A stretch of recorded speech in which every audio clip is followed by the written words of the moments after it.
Hello and welcome to my podcast. Do me a favor, subscribe to the John Keim Report wherever you get your podcast. You're watching us on YouTube, hit that like button, hit that subscribe button. You know the deal by now. You can find us there as part of Empire Media. That's AMPIRE. You know that as well. Today, I'm joined by Washington receiver Jahan Dotson. Panini America is hosting Dotson along with several other NFL rookies as they sign their most in-demand rookie trading cards. You can get these cards at Walmart, Target, hobby stores, wherever. Anyways, so I talked to Dotson a little bit about that, but a lot about his rookie season, what he learned, why he likes Sam Howell, some of the things that he saw from Howell in that last game. Did it surprise him? Here's a hint. It did not. And also what are some of the plays that Howell made that really kind of helped him get some extra yards after the catch. So we get into all that. So stay tuned for that. Give me a couple minutes. I want to just kind of run over a couple coaching issues or decisions or whatever you want to call it. So let's take a look at the offensive coordinator position. We know they've interviewed 5 people already: Pat Shurmur, Kenny Zampese, Charles London, Eric Stoodsville, Thomas Brown. They also have, and I told you the other day that they wanted to wait. They weren't going to make a decision this week, and that they wanted to wait to see what happens in the game Sunday, because there are people they're interested in who are still involved in the playoffs. And it turns out that guy is assistant head coach, running backs coach for San Francisco, Anthony Lynn, who has experience as a play caller. He also, one of the things that he has going for him, he's coming from a system that Rivera really likes. That matters. And he's played for a play caller that he's worked for a play caller now in Kyle Shanahan, whom Rivera really, really likes and respects.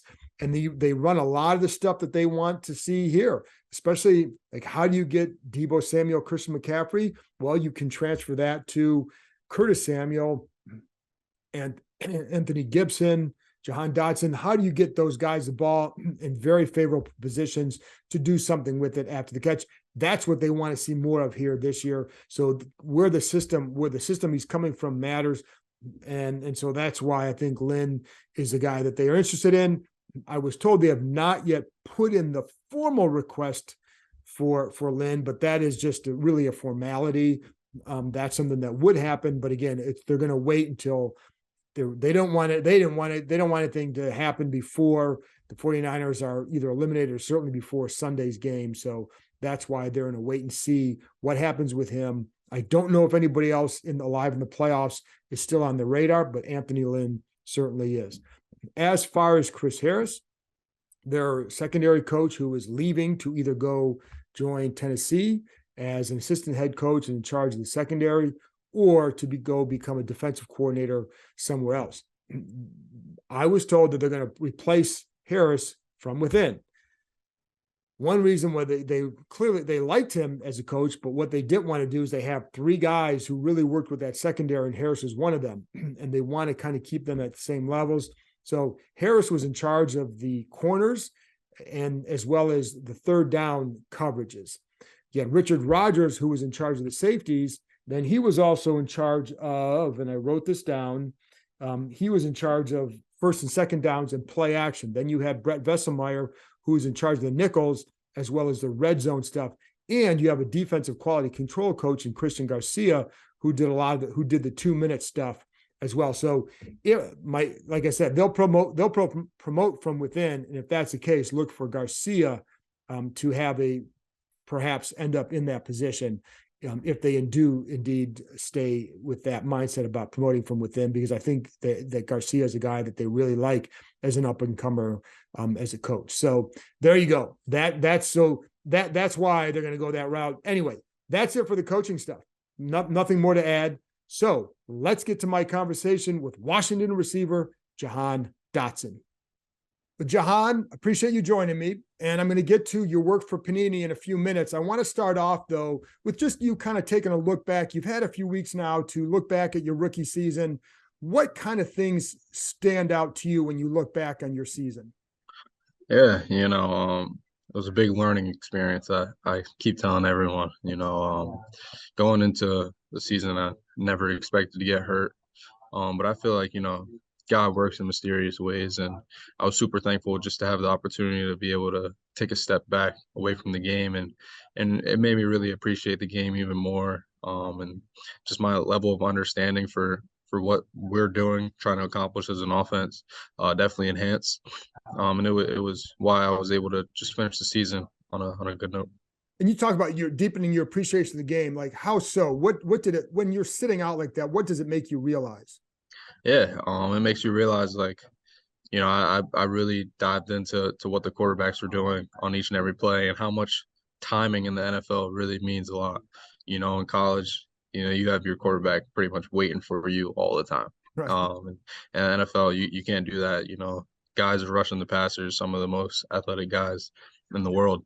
And that you're on a clock just like that every single play. And I've really figured that out a little bit. And really just knowing the spots that I need to get to on each and every play to make sure that I'm putting myself and the team in the best situation. When did you, because you came in very savvy in the spring, you could see your savviness as a route runner and all that. You could see it in the summertime going up against Kendall and all that. There's some routes in particular I remember. But when did you see that part of it? Because that's a different layer to what you have. Was it when you were playing, or was it when you got hurt and you were sitting out?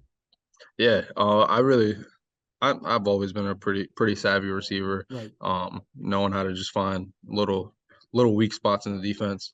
But as I got to sit out and really sit back and watch practice, watch guys like Terry, Curtis, watch those guys really practice every day, and then what they were doing on Sundays, how they were making it translate every single time. Especially Terry, he's one of the guys that I really look up to. The way he practices is the way he's going to play on Sunday, and it's very hard. He's going to get to the spot. He's going to make the play every single time. So that was something I really sat back and was able to really watch, because usually when I'm on the field with him, I can't see what he's doing step by step. So being able to sit back and really watch that was definitely pretty cool. And I feel like it kind of clicked for me towards the end of the year, the last stretch, where I really realized that timing is an essence. You got to be on time just to give the quarterback a shot. Do you remember any play in particular that really kind of highlighted where just how you had improved in that area? I wouldn't say a play in particular. I would just say just over time, just watching those guys practice every day and how they were translating it to Sundays, and watching the quarterback's footwork on different plays. 5-step drops, three-step drops, where they want the ball to be. Just different coaching points like that. They're also, watching you in the second half too. You do a really good job knowing how to get open. I mean, that's where the route running comes from. But were there some other little subtle things that you picked up this year that you incorporated? Just whether it's a little head movement here. You there? I can't remember. There was a go route down the left side. I think you even scored a touchdown this where you kind of threw a little head route, head fake, and the guy jumps inside a little bit. You just beat him down the sideline. But were there little subtle things like that you were able to pick up and incorporate just from watching a Terry or anybody else? Those little things that I do in my route running, it's kind of just from my basketball background, Okay. just being athletic, and kind of I always say this when I'm doing releases. I kind of feel like there's a ball in my hands, basketball in my hands, and I'm kind of just dribbling there, just trying to get by the defender as fast as possible. So I would say that that's pretty much where those little subtle moves come from in my route running. I try to make it unique to me. Um, but yeah, I feel like just watching and learning. I definitely learn from those guys a bunch, and the things that they do well, I'm trying to implement in my game. Can you tell when guys use basketball moves out there? Because I asked that because like when Jordan Reed was here at tight end, you could see he used a crossover move right away. You could see that, like the Yeah, footwork and all that. Can you tell when you watch other receivers? Do you know like they're incorporating basketball moves like that? yeah, 100%. There was a crazy clip of Stephon Diggs a couple years ago using a in and out crossover behind the back.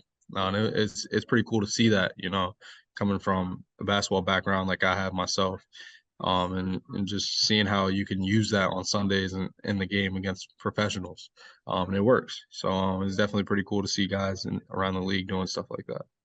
What else did you learn about the NFL? Whether, you talk about being on time with that, but are there any other parts to the NFL that you learned, whether it's the meetings and in the meetings or anything else? Yeah, I feel like I learned very fast that it's more mental than it is physical. The what practice is, you, we are in meetings about 60-70% of the day, and then you're practicing about an hour a day. You're not on the field a bunch. It's way different from college, whereas though you're lifting, practicing all the time, year round. So it's very much different in that aspect. You just have to be very mentally tough. And I feel like I was able to do that this year. And being physically tough is something that just comes with it. You get a chance to show your ability to run after the catch. And were there some of those plays that stood out to you? And even in the last game, you had two of those, the yak after, yak. And then also the Giants game, the game time touchdown, I think was one that probably maybe highlights a lot of what you can do because the way you got open and then the run after the catch. Is there, Right. how much of a strength of that is that to your game, and how much can you build on that going in the future? Yeah, I feel like that is definitely a strength in my game. I feel like I can be very dangerous with the ball in my hands. I always I always want the ball in my hands, so got to make a play when I get that opportunity. But I feel like that's definitely something I can improve on going forward. Just putting different things in my bag, different things in my arsenal that I can go to when I'm in the open field. Like what kind of things can you do there? Is it a matter of how maybe a spin a certain way, or how do you build on that? How do you get better at that? I would say in the off season, kind of when you're running routes, um, when you're going against air, making sure that you're not just running the route, catching the ball, going back to the quarterback. You're emulating those moves on air, so that it kind of comes second nature when you're in practice or you're in the game, and those moves, you've been there before. You know what you're doing, because that's really all it is, muscle memory. That spin move against the Giants, I couldn't do that if I tried. You know, it was something that my body just told me to do. So I feel like your body kind of just takes over in moments like that, and you just make it happen.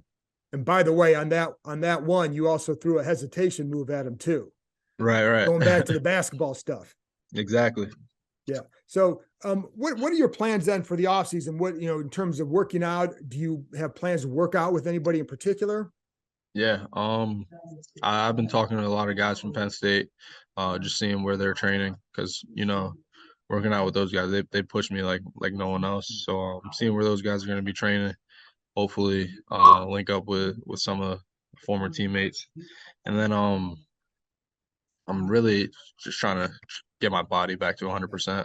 Um, Gonna invest in a lot of things, hopefully, this off season to make sure that I'm in the tip top shape when the season comes around. So as we talk, you guys are looking for an offensive coordinator. The team is. Would it be hard to learn another offense for you? That would be 2 in 2 years. Would that be difficult? I don't. It would definitely be a challenge, but I don't feel like it would be that much difficult. Especially when I come from Penn State, I had three different offensive coordinators, so it's something that I'm very used to. I have a lot of football knowledge, just because of the amount of professionals I've been around and guys who have spoken that language to me. I've heard pretty much all the language you can know in football. So it's a challenge, but I'm looking forward to it. I know whoever comes in is going to have a great plan for us, and we're going to perform. And one of the things that I've heard consistently is they want to put you guys, Terry, Curtis, in position to get more of that yak, a lot of quick underneath throws. Is that something that you feel that you as a group would be very good at? I mean, you've Yeah, shown that too. yeah, 100%. Getting the ball in our hands is something that I feel like is one of the best game plans you can have. Especially a guy like Curtis. Him in the open field is very dangerous. He's very twitchy, very electric, very explosive. So having him, we kind of just watching him in the film room is you kind of trying to emulate what he's doing in the open field, because he makes people miss like it's his job. So it's definitely pretty cool. that was mentioned. Hopefully we can make that happen. And then Sam Howell, obviously, end of the season, starting that game, had a nice job. What did you learn about him in that game? Well, nothing that I didn't know already. I knew he was built for the moment. He was ready for the moment. He was just waiting his turn.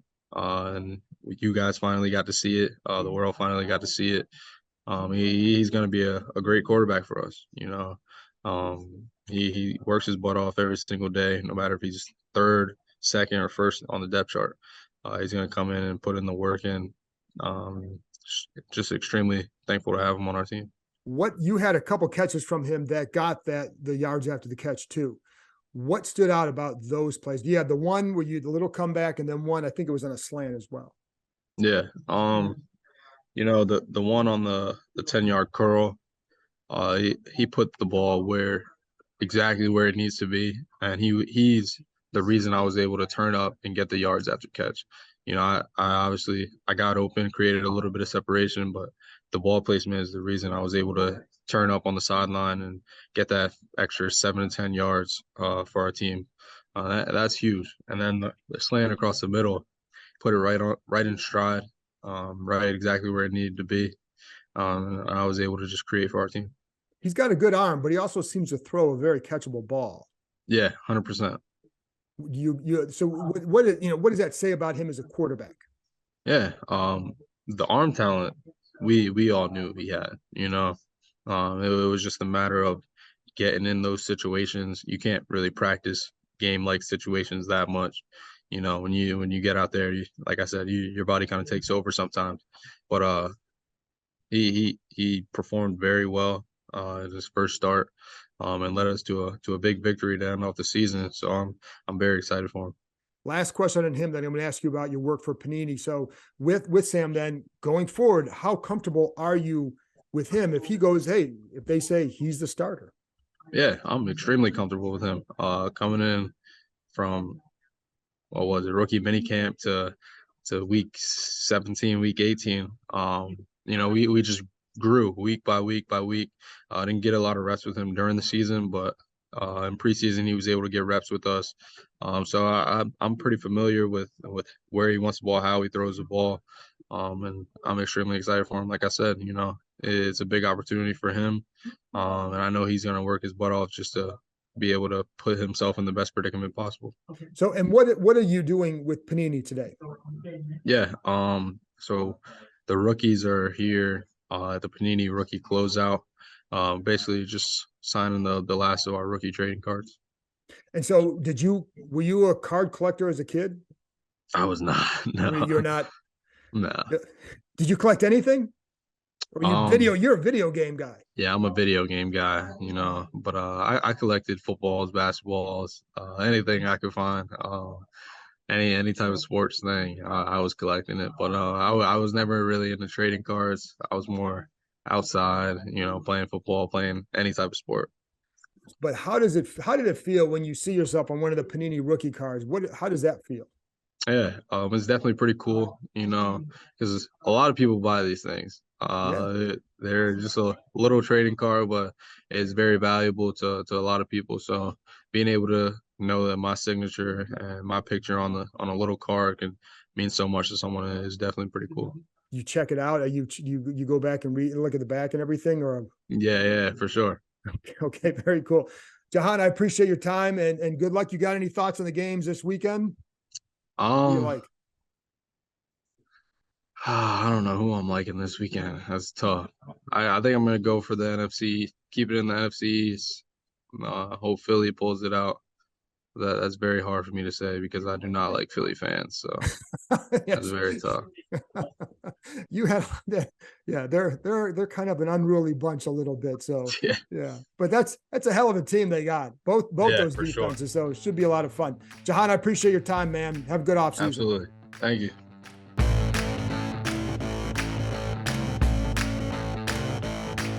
That's it for this episode. Thanks to Jahan Dotson for joining me. And thanks to Panini America for helping line that up. And also thank you for listening. I'll be back on Monday with part 2 of my roundtable discussion with my three young colleagues who cover the Commanders, Sam Fortier from the Washington Post, Matthew Paris from the Washington Times, and Pete Haley from NBC Sports Washington /Monumental. That will now on Monday, we'll be going over the roster, a bunch of roster decisions facing this team. Deron Payne, we talk about quarterback, get a lot about the offensive line, what needs to happen there. So all that stuff we're going to be talking about for Monday. So talk to you next time.